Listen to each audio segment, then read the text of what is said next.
what I'm doing is, you know, I don't use this because I use the double deck lift. I put my feet on both, lift things at once. The scalp rollers never help really, in my opinion, for the kind of yards I do. So I cut the back off,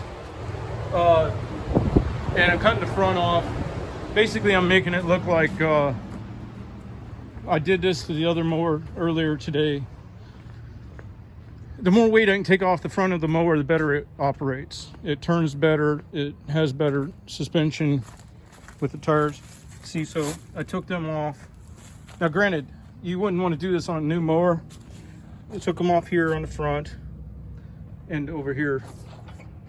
But the more weight I can get off the front, the better it turns, because then your weight bias is on the back and your front wheels aren't resisting the turn because they're not planted as much. So I'm going to actually catch a lot of heat for this from a lot of people, in that they say, well, what difference really is that going to make? A little bit here and there. Well, after a while, it does make a difference. You've seen that I got that mag drill with the annular cutters. I'm going to actually do an experiment on the forks, and I got sets of extra forks, and everything.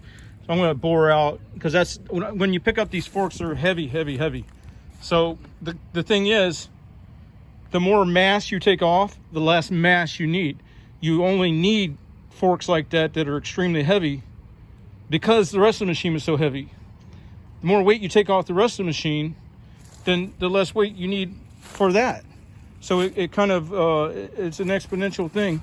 So this here doesn't have very much lightening done. I've cut the front bar off, and I did that as much for cut quality as anything, and I brought it up to that box channel. It just lets the grass in easier without getting folded over so much, but it does at the same time take off weight, because you're eliminating see this taper, this miter. Let me back up. See how that miter's up? So you still got the protection at the end, but on the front, then so it would be like that size bar all the way across the front, that much weight off of it. So I'm going to actually probably drill out big holes on a set of forks to take out X amount of weight, and then I'm probably going to do a foot pan. I got extra foot pans. I'm probably going to drill holes in them and then dimple die them to add strength back in. But it also will let you see through the floor pan. It'll give you traction without this, because that wears off anyway from the dimples. It'll let you see and possibly blow air chuck through on buildup on your deck. And that's the only thing that I got going right now. Of course, I'm going to put the polycarbonate skins on the decks hopefully before the season starts, and that'll help them from sandblasting. And then these decks are actually on their last leg, even though I would be protecting them like that, because somebody's let them go too far where they've lost structure, basically. Now, you can't really see it, but there's a little bit of cupping here, and even worse on the other side. And what happens is that cupping, now I've reinforced it to some degree, but that choked me up on the discharge, and it also kept this from closing all the way. But you see, with that cupping, that drew the back baffle away. With that cupping on the top of the deck, it drew that back baffle away from the blade tip. So then when you're traveling forward and your blade is expecting the back baffle to hold the grass up close to the blade so it can be cut, where that back baffle is supposed to be bunching the grass, then that grass isn't being bunched close enough to the blade to make it cut.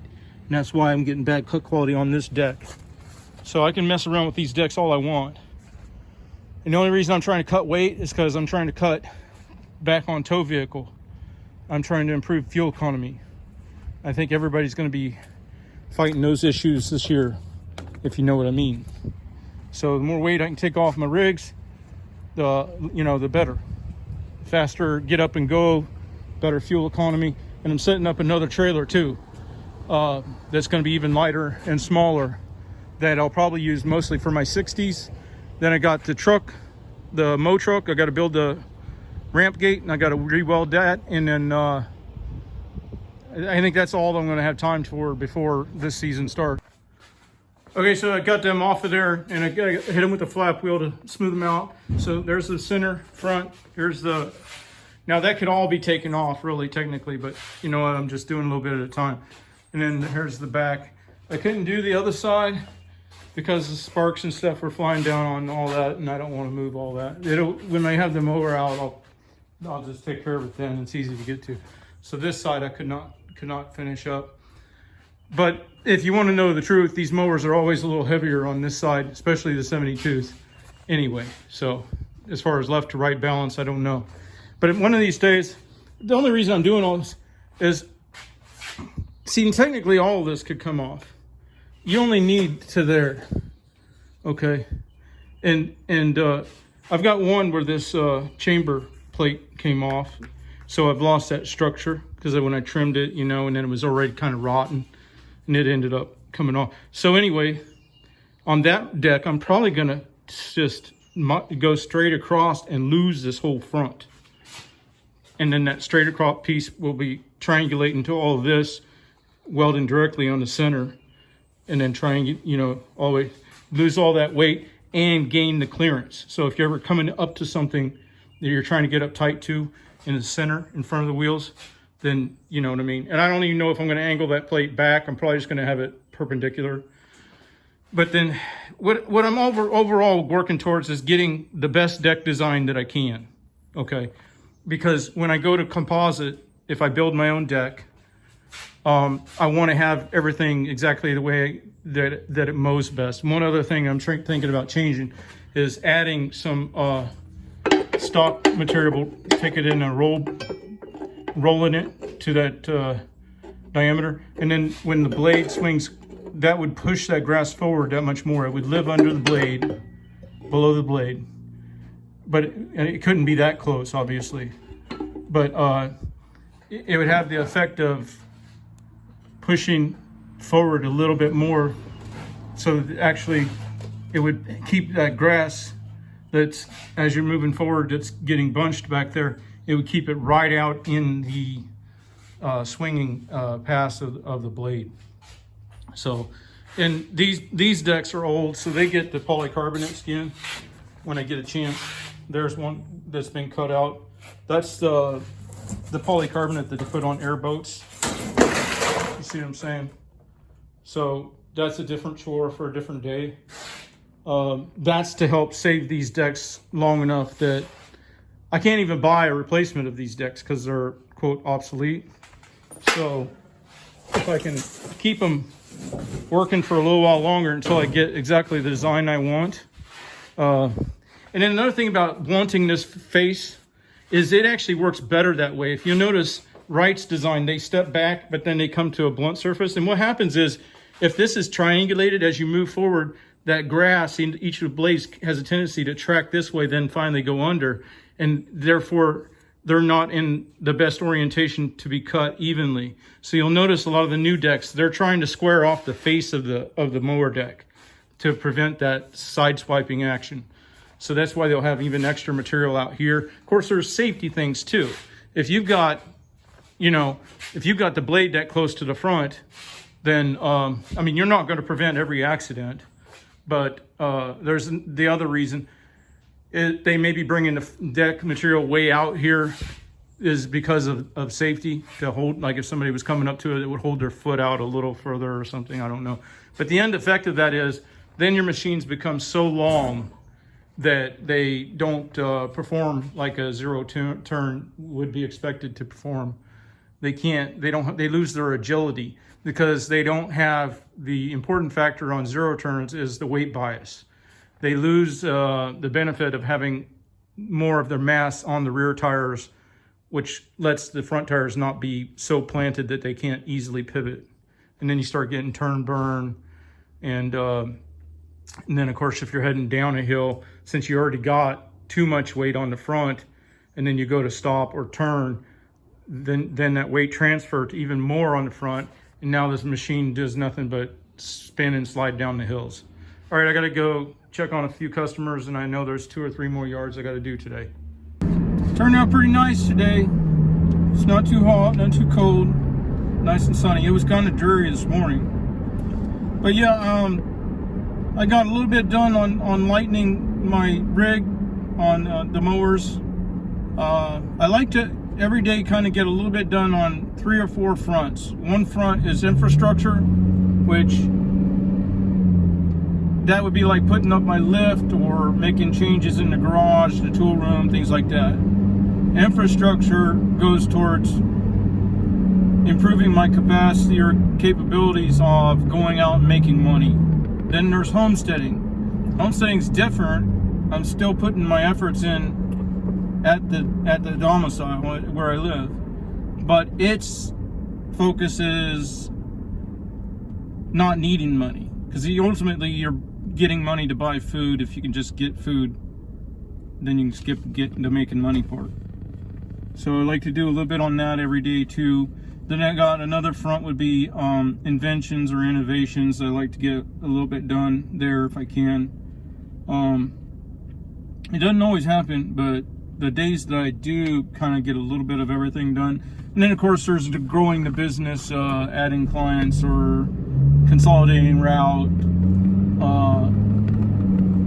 And then I think I would lump the other truck, the mow truck experiment, and the lighter trailer and all that in with infrastructure, because it's tools that help enhance my ability to get out and make money. All right, I'm getting close to the next yard, so I'm going to get off of here and get ready. To clarify, I meant the lift for the 2-post lift for servicing the trucks to keep them operational. And earlier I said something about a composite deck. I'm well aware that you can't make and use a carbon fiber deck, because the resin will get chewed up and it'll just leave a fiber fuzzy mess. My intention was to build a carbon fiber deck that had a polycarbonate skin. So I was using the carbon fiber for the structure, and then the polycarbonate skin has excellent durability for sand abrasion. From my experience, I don't even know if they would ever wear out.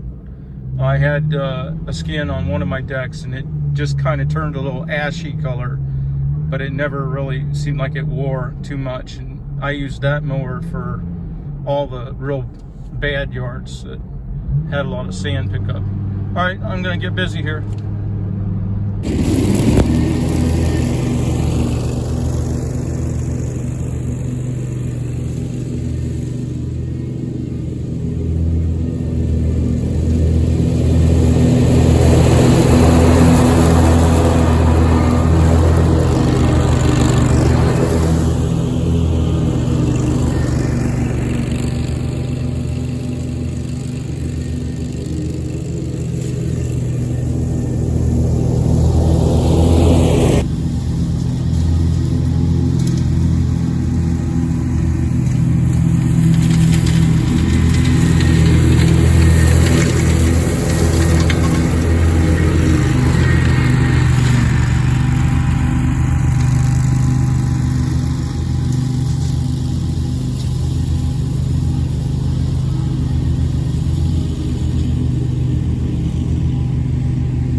to follow up on some of the stuff from the last few days, the plant stand's working great.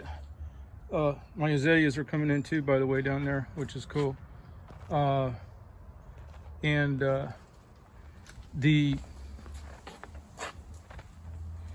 trailer remounting that spare helps so much, because now this is off the ground and it's almost at a balance point. Makes it a lot easier, and the extra room up here with my strap has room to lay and everything. I don't know, I should have done that a long time ago. It's going to be hard to work away from using the trailer when I go to the mow truck. And then the shelf is totally awesome. I made a mess there. And oh, I put this here because when I've got the air chuck on the hose, I just hang it there. So I ended up not trimming off any of the excess there. I put a nut, Loctited it there, but I got room for all my air tools, and I can drill more holes if I need to, and frees up that shelf, which that shelf has a tendency to drop stuff anyway. So yeah, and I'm loving the trim on the deck. I know it's no major weight off of it, but that's so stupid. Well, I take it back. Everybody has different circumstances, so they may need the scalp rollers. I use 2 feet. I'm always ready. I have, my hands, they control the forward and backwards and all that, and my feet control the up and down, and my feet are always on the pegs. So I just find that I don't really need the scalp rollers, because I have full control of my mower in all directions at all times. All right, I got to get on to something else. Y'all have a good day.